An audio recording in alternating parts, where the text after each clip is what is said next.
उबाटा गटाचं माझं कुंकू माझा देश या आंदोलनाची ही खिल्ली मंत्री शंभूराज देसाई यांनी उडवलेली आहे। साताऱ्यात झालेल्या पत्रकार परिषदेत बोलताना त्यांनी संजय राऊत यांचा सकाळी 9चा भोंगा म्हणत समाचार घेतला आहे। संजय राऊत यांनी ऑपरेशन सिंदूर विषयी वक्तव्य करत भारतीय सैन्य दलाचा अवमान केल्याचे सर्वांना माहितच आहे। त्यामुळे उसना अवसान घेऊन अशा प्रकारे सैन्य दलाच्या पराक्रमाचे राजकीय भांडवल कोणीही करू नये अशी टीका शंभूराज देसाई यांनी केली आहे।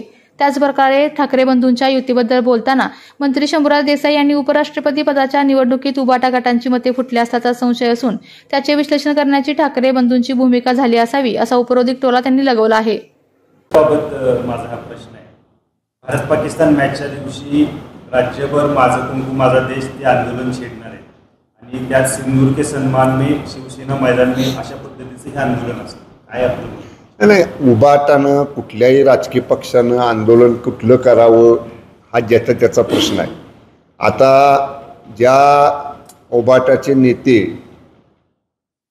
म्हणजे रोज सकाळी 9च्या भोंग्याला येतात त्यांनी सिंदूर ऑपरेशनबद्दल काय वक्तव्य केलं होतं आणि भारतीय सैन्य दलाच्या पराक्रमाचा कसा अवमान केला होता हे सगळ्या महाराष्ट्राने सगळ्या देशांनी देशातल्या सगळ्या सैन्य दलातल्या जवानांनी पाहिलेलं आहे। त्यामुळं असं उसना अवसन आणून काहीतरी करण्याचा केविलवाला प्रयत्न उबाटाचे या अशी सकाळी 9च्या भोंग्याला येणारे लोक करतायत।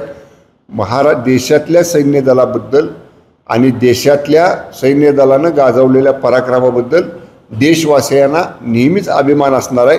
अशा सैन्य दलाच्या कर्तृत्वाचं शौर्याचं राजकीय भांडवल कुणीही करू नये। साहेब, उबाटाच्या नेत्यांची म्हणजे आमदार खासदारांची बैठक वगैरे महत्त्वाची होती आहे, तर राज ठाकरे आणि उद्धव ठाकरे नंतर आता ठाकरे शिवसेनेच्या बैठकांचा धडाका वाढलेला आहे। काय कसे पाहता आपण? कदाचित उपराष्ट्रपती पदाच्या निवडणुकीमध्ये मोठ्या प्रमाणात क्रॉस वोटिंग झालं आणि पूर्ण देशभरातनं संशयाची उंगली ही उबाटाकडे केली जाते माध्यमांच्याकडनं। त्याचं विश्लेषण करण्यासाठी किंवा त्याचा मागोवा घेण्यासाठी अशा बैठका होत असतील। राज ठाकरे आपल्या तालुक्यातील जिल्ह्यातील बातम्या सर्वप्रथम पाहण्यासाठी आजच सातारा न्यूजला YouTube चॅनलवर सबस्क्राइब करा, लाईक करा, शेअर करा आणि बेल आयकॉन प्रेस करायला विसरू नका।